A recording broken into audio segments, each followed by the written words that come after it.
Shalom saudara, kembali berjumpa dalam Seed of Revival hari ini. Dan yang akan saya sampaikan adalah topik terakhir dari seri Mengekang Emosi. Saya beri judul Berjalan di dalam Roh. Firman Tuhan di dalam Efesus 1 ayat 13 berkata, "Di dalam Dia kamu juga, karena kamu telah mendengar firman kebenaran, yaitu Injil keselamatanmu. Di dalam Dia kamu juga, ketika kamu percaya, dimateraikan dengan Roh Kudus yang dijanjikannya itu." Firman Tuhan mengajarkan bahwa ketika kita menerima Yesus sebagai Tuhan dan Juru Selamat, kita dikuduskan dan disempurnakan selamanya. Dan melalui Efesus 1 ayat 3 ini, Paulus lebih lagi menekankan kepada kita Bapak Ibu, bahwa kita ini dimateraikan dengan Roh Kudus. Nah, Roh Kudus memateraikan keselamatan kita dan membungkus roh kita sehingga kita ini lahir baru sepenuhnya. Roh kita dimateraikan sehingga terlepas dari kotoran-kotoran dosa dalam dunia emosi dan fisik kita, sehingga kita memiliki hubungan yang murni dengan Allah. Nah, Bapak Ibu, saat kita lahir baru, dimateraikan dan disempurnakan, kita masih memiliki tubuh fisik dan dunia emosi yang tidak bisa kita abaikan. Karena hidup kita bukan hanya roh saja, tapi kita juga memiliki jiwa dan tubuh untuk kita jaga.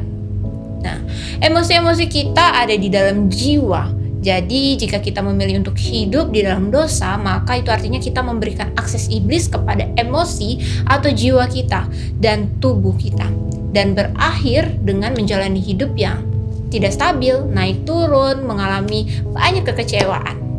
Oleh sebab itu kita belajar Bapak Ibu, setelah kita paham dari mana akar emosi, mengerti siapa kita di dalam Kristus, dan mulai melangkah dengan pikiran Kristus, yaitu firman, dan bertindak dengan iman. Yang terakhir, maka kita harus sepakat untuk berjalan dalam roh yang baru. Kita sepakat untuk menendang keluar iblis dari hidup kita, supaya dia tidak dapat mengakses jiwa kita.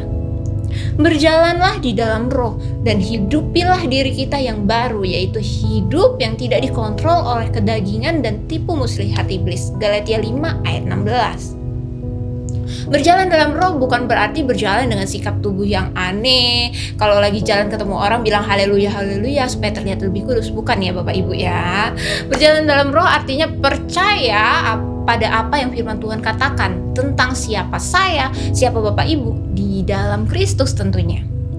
Seperti yang kita pikirkan dalam hati kita, demikianlah kita Bapak Ibu. Jika kita memiliki keinginan roh, itu akan menghasilkan kehidupan dan damai sejahtera. Buah roh dalam Galatia 5 ayat 22-23 itu akan sangat terpancar dalam dan melalui hidup kita. Saat kita memfokuskan pikiran kita kepada Tuhan, maka Ia akan menjaga kita dalam damai sejahtera dan yang sempurna.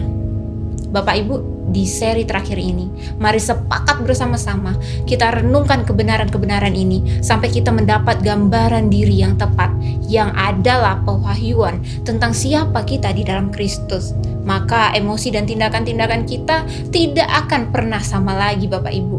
Dan teruslah berjalan di dalam kebenaran yang Allah sudah berikan. Mari kekang emosi negatif-negatif kita dan mari maju dengan diri yang baru di dalam Tuhan. Tuhan Yesus memberkati.